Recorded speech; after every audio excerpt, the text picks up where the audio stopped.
So thank you, Dan, for joining me today. And guys, just to let you know, I am at Alabama Adventure and Water Park. All right. So Dan, how'd you get your start in the amusement park industry? That's a good question. In 1972, Mom and Dad cast me as an elf at the park in Indiana. So I started out in costume characters. I was an elf, and then I did all sorts of things beyond that, like snow cones and pulling trash.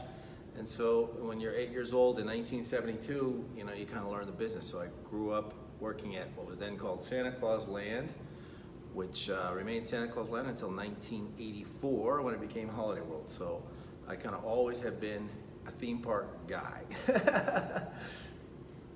All right.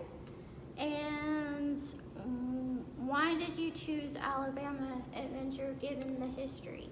Well, that's a very good question. It's kind of a double question, but it's a good point. It was a beautiful park in terms of what it had here.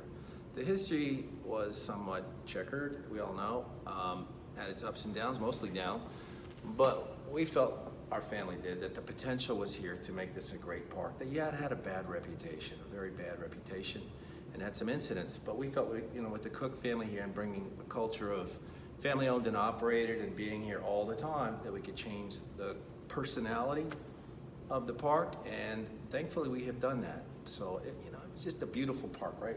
Beautifully built, but not well executed over the years. Too many kind of changes and no trust in the community. So those things we had to establish, and we knew it would be a huge challenge going in, huge challenge. So here we are. This is our 6th season now. We're super excited. And we are glad to have you guys here in Alabama. Well, it's mutual, Absolutely. In general, she loves it. It's not that much different than Indiana, but there's little subtle nuances, I grew up in southern Indiana, but it is a little different, but we love being here. We've adjusted to Alabama, fixing to get it done, fixing to. I'll be over in a minute. That means 10 minutes. Go ahead. So what was your first year like versus today? Wow, you come into a park like this, moving into a completely different world where you kind of don't know what a mess it was. I knew it was a mess, but every year the park has improved. So our first season was 2014, and mistakes we made. Coming in here in 2014, I guess we just didn't know how long these turnarounds take. But every year the park has improved in terms of rides, slides, the infrastructure. But more importantly, I think guest experience has continued to improve. We're doing better recruiting and retention. And so we've come a long way in our 6th season. And walking around that park the last couple of years, it's really started to feel like a Koch family owned and operated park. And these things take time. So it's familiar territory to me down there. I love hanging out there. It's cool and campy. So it is cool and campy, isn't it? It is. I love the atmosphere out there. It's such a great park. A very great park. All right. So is there anything that you would have done differently? Well, in 2014, it goes back to what I said on that last question. I think the expectations were unreasonable from our perspective on the time frame that we could just make this thing in a Holiday World like we did in Indiana in a couple of years, and it just takes more time. So yeah, there are things I would have done differently, but thankfully the mistakes we made do not exceed the things we've done well. So I can look backwards at the things that I've done incorrectly or we've done incorrectly, and there's a good list of them, and when you're gonna take chances in life, you're gonna make mistakes. But thankfully, more things we've done well than we've done poorly. So that's why we're talking as we move into season 6. But yeah, I could go through a list of my top 5 things I would have done differently. We learn from those things, but we don't dwell on them. We only use them to examine, to look forward, because we only have a front forward windshield. We don't have a big rear view mirror over here. The past is the past. So yeah, there's about 5 to 10 big items that I would do differently. But all in all, the other 10 good things we've done outweigh the 10 bad decisions that we may have made in the transition of the park. Absolutely. You guys are doing a wonderful job. Let me just say that. Send us more guests. Definitely. So we can build more stuff. You guys hear that? Come to Alabama Adventure. Insert subliminal message here. All right, so Visit the snack bar, get popcorn during intermission. all right, so let's talk about what happens during the off season. And does it take the entire off season to get the park ready? That's a very good question as well. You got good questions, Chrissy. The short answer is we're busy all winter long. I use this saying, we do as much in the off season as muscle and money allows. We had a summer team member who visited us in November after the park had closed, right? And we're just doing the winter stuff. And she was like, oh my gosh, you guys haven't stopped. Because we keep up that frenetic pace to get ready. And when that sun, every day as we're marching into summer operations, you feel that sun getting higher and higher in the sky.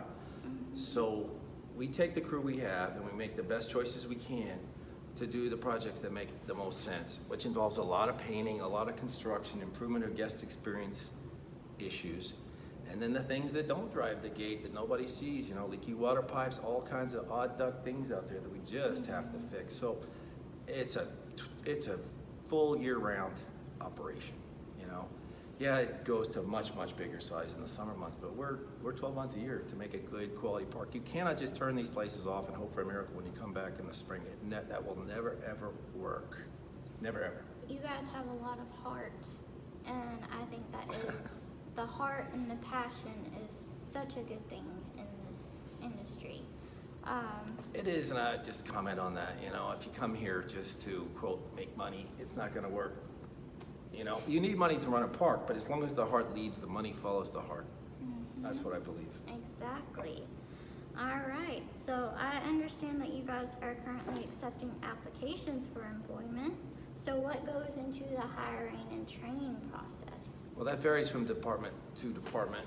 Aquatics perhaps does the most kind of safety training. Rides does a lot of safety training as well. But every team member gets hospitality training as well. And we really focus on recruiting and retention. We are hitting a pretty good retention number, meaning about 40% of our team members from last summer will return with us this year, which is good news. And of course, a lot move on to careers because the reality is in the theme park world that we may have 200 to 300 seasonal employees here, but only a very, very select few will ever make it to the full-time crew because there just aren't enough full-time positions at a seasonal regional theme park. Absolutely. All right, so what are some interesting facts about the park that the general public may not know? That's a great, you're killing me. I like the question. Oh gosh. Well, statistics, I'm kind of a self-proclaimed mathematician. We go through a lot of soda every year. Well, I don't know, it takes 600,000 gallons of water to fill the wade pool, 500,000 gallons to fill Neptune's plunge, the lazy river. So when we turn on the water in the spring, the first water usage is over 1 million gallons just to fill the water park. Wow. And then on average, every man, woman, and child that walk through the gates for water usage will probably consume, upwards of, we've done the calc, 25 gallons per person. So, if we're having a lot of water and sewer bills that people just don't see and understand, utilities are a big expense that the park incurs. So some of the things that it costs to run a park, like the water bill and the sewer bill, are just outrageous. Absolutely, yeah. Okay, so let's talk about what's new for 2019 and how you choose what attraction or addition gets added. Oh, wow. Golly, are you trying to be in the theme park business? I am. How did you know? I think it's wonderful. Attractions are based on multiple factors. Number one, marketability. Number two, length of stay. Number three, quality of the attraction. Number four, and these are just a list. Number four would be variable cost to operate over every season. You have to look at how the cost of the attraction echoes into the future, and then the cost of the attraction itself. So within all of these different variables, you like to have attractions that are marketable. Not everything can be marketable. Some pieces you build, like a length of stay piece, we built Splash Island last year. I can't make that into a billboard and sell a kid's slide complex. But once it's up there, there's a quality guest experience in there, plus length of stay. So let's flip to another universe. Let's talk about a roller coaster. Okay, roller coasters, right? Short duration ride, very expensive to build, but a huge billboard piece which drives the gate. But when you're trying to balance all these things out, you have to kind of find the sweet spot of all the pieces, which create length of stay, marketability, reasonable operating costs as they echo into the future. And then of course the cost of the item itself. So, you know, we try to weigh all these things, and I'm always working on a 5-year plan, which kind of does these kind of things on how we select attractions within the water park or the theme park on an annual basis. So speaking of your 5-year plan, in the grand scheme of everything, what are you hoping that would come to Alabama Adventure, and what are your ideas? Oh gosh, I don't know if I can reveal top secrets. You know, we have so many plans. It depends, you know, the park. At this point in time, I kind of have to see seasonal results in like early June, because by the time we see seasonal results in early June, I can forecast where the attendance is going to land, pretty much. Your traffic patterns are very predictable. So, you know, I kind of have, in the next 5 years, I've got average pieces, super duper pieces, average pieces, super duper pieces, and then I build in, you know, infrastructure into the capital budget. But, you know, I think the future does hold. I don't know what exactly soon, because I don't, if you're gonna do, let's talk about a roller coaster for a second. If you're gonna do a good roller coaster, you got a minimum of 2 years. So even if I wanted to launch a coaster here in 2021, which I'd have to go under contract almost immediately.